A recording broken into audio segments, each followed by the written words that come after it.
Whereas further north, where we're stuck with some cloud and some rain and still those Atlantic winds, it will be a little bit cooler in all that rain.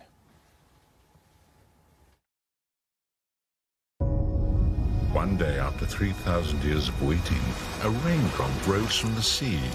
It flew across the sky for miles, among other similar raindrops. But this one would not fall unnoticed or trickle into insignificance. This raindrop came to you, and you were ready for it.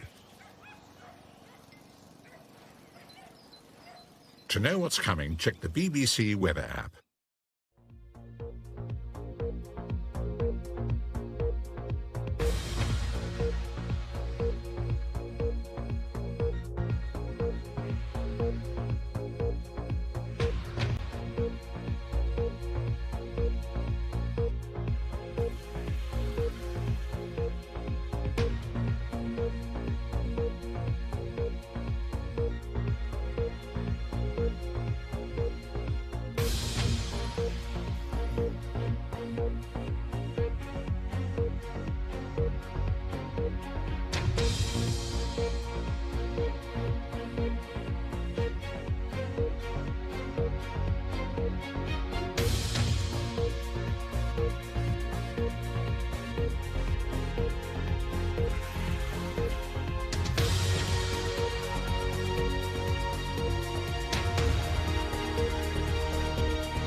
A man from the Birmingham area is under arrest for terrorism offences after a car crashes into cyclists and pedestrians outside Parliament. A camera captures the moment the car, travelling at high speed, crashes into a security barrier protecting the Palace of Westminster.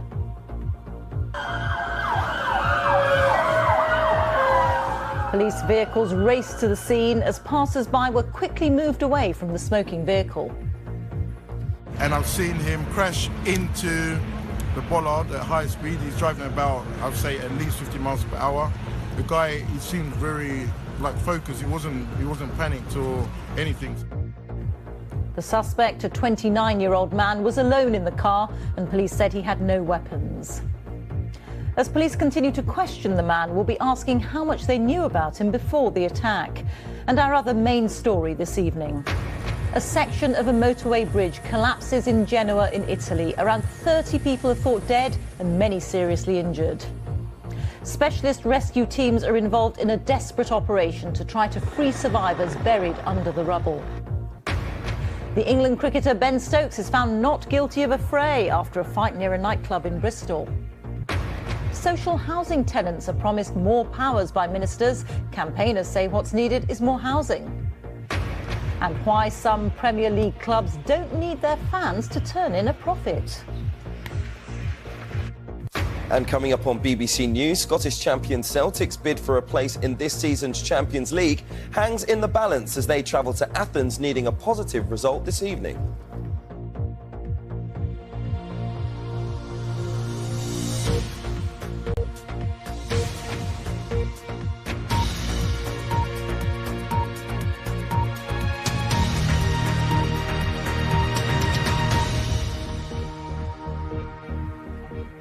Good evening.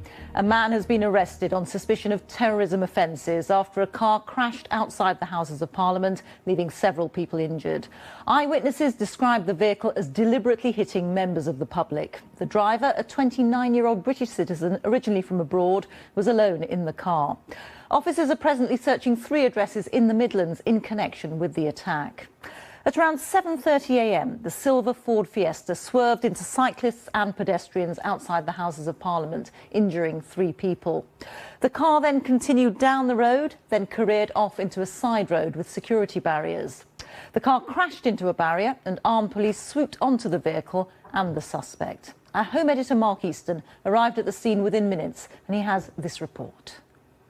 Years ago. Now, in theory, if you do have fewer people arriving in the UK to do work, it becomes harder for workers to bargain their pay up, as we mentioned earlier. But that's yet to happen, Rita. OK, Andy, thank you. The time is 17 minutes past 6. Our top story this evening. A man from the Birmingham area is under arrest for terrorism offences after a car crashes into cyclists and pedestrians outside Parliament.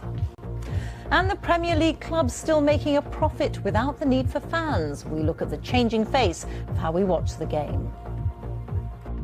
Coming up in Sports Day on BBC News, McLaren driver Fernando Alonso announces that he will step away from Formula One for next season, and the former double world champion may well retire entirely from the sport.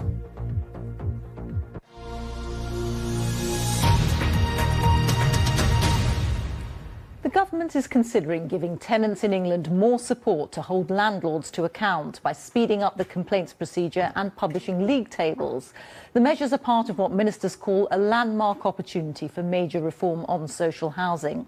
But campaign groups say what's needed is more homes for people on low incomes. Our social affairs correspondent Michael Buchanan reports. And we have more rain. Rita. Darren, thank you. And a reminder now of our top stories. A 29-year-old British man is under arrest for terrorism offences after a car crashes into cyclists and pedestrians outside Parliament. And a section of a motorway bridge collapses in Genoa in Italy. Around 30 people are thought dead and many seriously injured. Well, that's all from BBC News at 6. So it's goodbye from me. And on BBC One, we now join the BBC's news teams where you are. Bye-bye.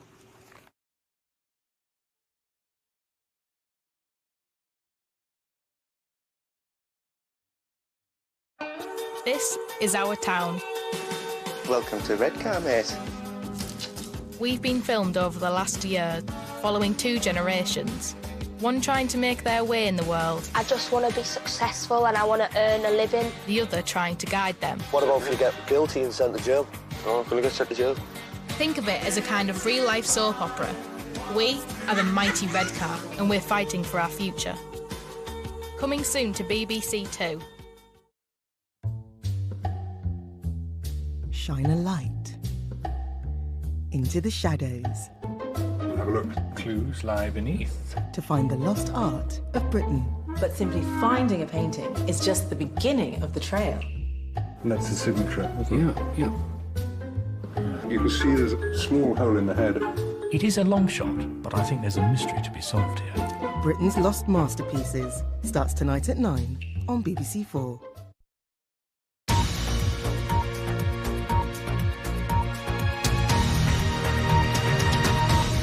Hello there, you're watching BBC News. I'm Clive Myrie. Our top stories for you now.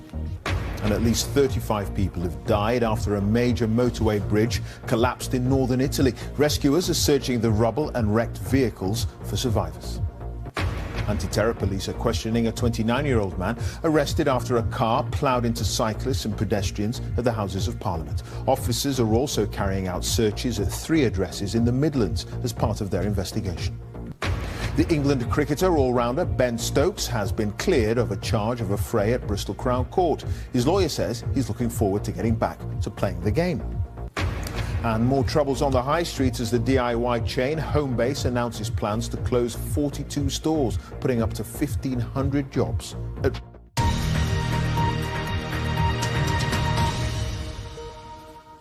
Now, in a moment, it'll be time for Sports Day, but first, let's take a look at what else is coming up tonight on BBC News. And after 7:30, we'll analyse what went wrong at Homebase and hear from one retail watcher who reckons its Australian takeover couldn't have been more botched. Ministers are promising more powers for social housing tenants. We'll be looking at the new proposals and what they could mean.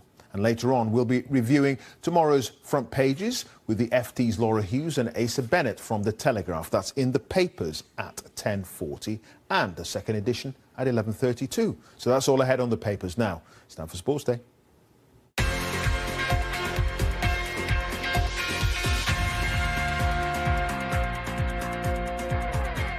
Hello and welcome to Sports Day. I'm Hugh Wisencroft. Our main headlines this evening.